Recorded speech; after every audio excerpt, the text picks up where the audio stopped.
Good morning, my dear students. Kumusta naman mo? I hope that all of you are in great shape and you are healthy. Always remember to take vitamin C because this is one important element that will keep our immune system strong and will be able to protect ourselves from COVID-19. Okay, so let us now go to our lesson for today. But before proceeding, let us first have a brief review of what we had in the last video. So remember, our last topic was about the Indian or the Hindus understanding about what is being good and what is being evil. And as we have learned, the basis of the determination of the goodness or the evilness of the action is based on dharma or duty. So I guess because we are not Indian, we don't have to observe the caste system that they are implementing in their society, that they are observing in their society. But what is applicable to our own is the concept of duty or dharma. Each of us, whatever role we have in our family or in the society, we have certain roles, we have certain duties to comply with. And so, based on the concept or the understanding of Hindu about goodness or evilness, doing our duty is good and avoiding our duty or neglecting our duty is something that is evil. So perhaps we can reflect on ourselves right now. What are your duties as a son or daughter of your family, being perhaps the eldest son or the eldest daughter, or as a student, what are your duties? As a member of the society, what are our duties? Because if we are not doing our duties, then that would mean that we are doing that is not proper and our action can be considered not good.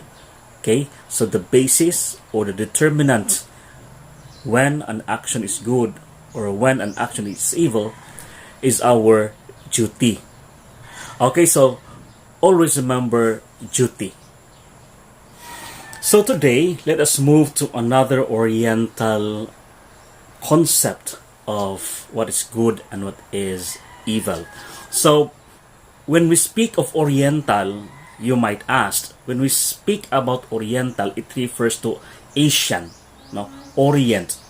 This refers to the Asian region. So, we have the Hindu from India.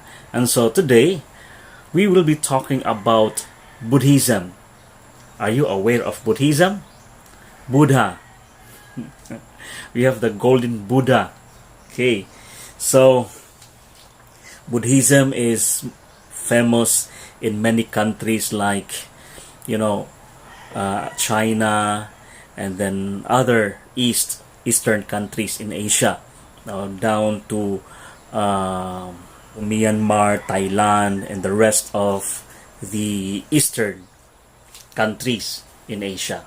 So when we speak of Buddhism, the originator or the one who started with Buddhism is or was Siddhartha Gautama, who was born in Nepal, north of India, in the 6th century BC.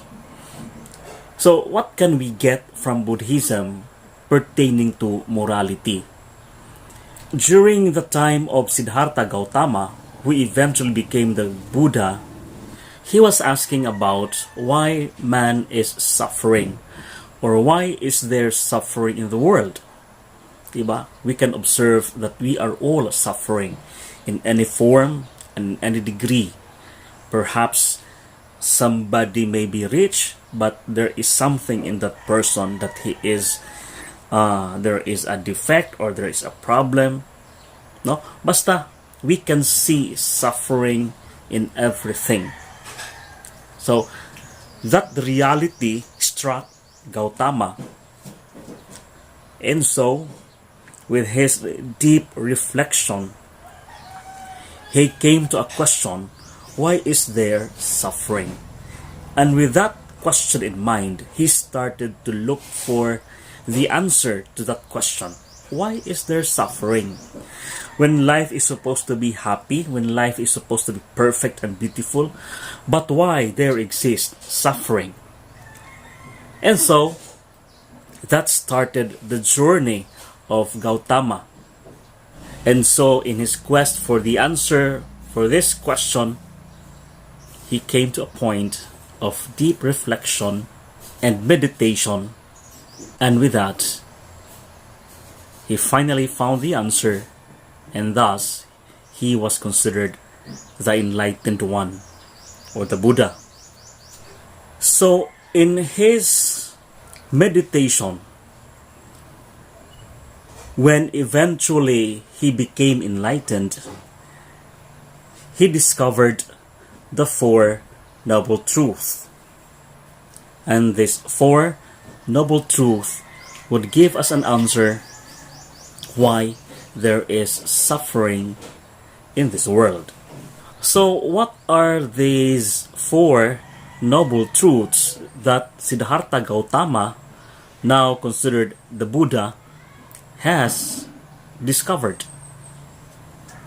First is, life is suffering. So we just have to accept with this reality that life indeed is suffering. Perhaps that is very symbolic, that when a child is born, and at the time of birth, immediately when the baby is born from the womb of the mother, what does the baby do? Immediately the baby will cry. The baby cries, and that is normal. And I think this is symbolic, that the moment we are born, we have to embrace that indeed life is suffering. So this is a question that we should not ask. Why is there suffering? Because suffering is part and parcel of our daily existence. Life would be abnormal if there is no suffering. Once you could no longer feel suffering, or you could no longer feel pain or other negative feelings, then you have to be worried, because without suffering, without pain, then life is abnormal. Okay, so this is the first truth, noble truth, that Siddhartha Gautama has came to understand, that life is suffering. When we are born in this world, then we are placed in a world of suffering. It is part and parcel of our existence, of our life. The second noble truth is, what is the cause? What is the origin of our suffering? And in the second noble truth, it stated that the cause or origin of our suffering is our selfish craving, or selfish cravings. What are cravings? These are our desires. These are our wants. So the more we crave, the more we suffer. Kabantay mo anang mga mabdos nga mga, diba? So kung ang mabdos mga, there are certain cravings, and according to what they say, when a pregnant woman would crave for something, then the husband or the other family members should provide what is being craved by that pregnant woman, or else there is miscarriage. Mapunitan ang inahan nga ng mabdos kung dili ikahatag ang isang gusto na kaunon, ang isang cravings. So while the mother is still waiting for that food that she desired, she is suffering. Matod pa nila kung ang usa ka fruit tree, bayabas ba na or sa nga prutas, mahangadan, no, mahangaran sa mabdos. Malas sa maong fruit tree kay mamatay gud na maong kahoy. So we just don't know what is that power. Now when a woman is pregnant, that's kung unsa ang prutas nga isang maganahan and magpatungod siya sa ana nga fruit tree, mamatay ang maong kahoy. And well, we just don't know. Tinuod ba na? Have you observed that?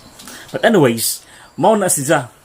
When we speak about cravings, we are also suffering. No? So sa imong experience, when you have this desire to buy a new cell phone, no? Sabi musuroy ka sa lungsod, makakita ka sa display sa Oppo o sa uban pa dihang mga cell shops, no? Imong makita ang nindot nga cellphone nga mao jud imong giganahan. Every time that you pass by that store and see that cell phone, doon na kay gibati, mag-uul ka. No, doon na tayo bation. And that is craving. So, while craving is not yet satisfied, then the suffering continues. Okay? So, when we speak about suffering or sufferings in our lives, these happen because of our selfish cravings. So that's the second noble truth.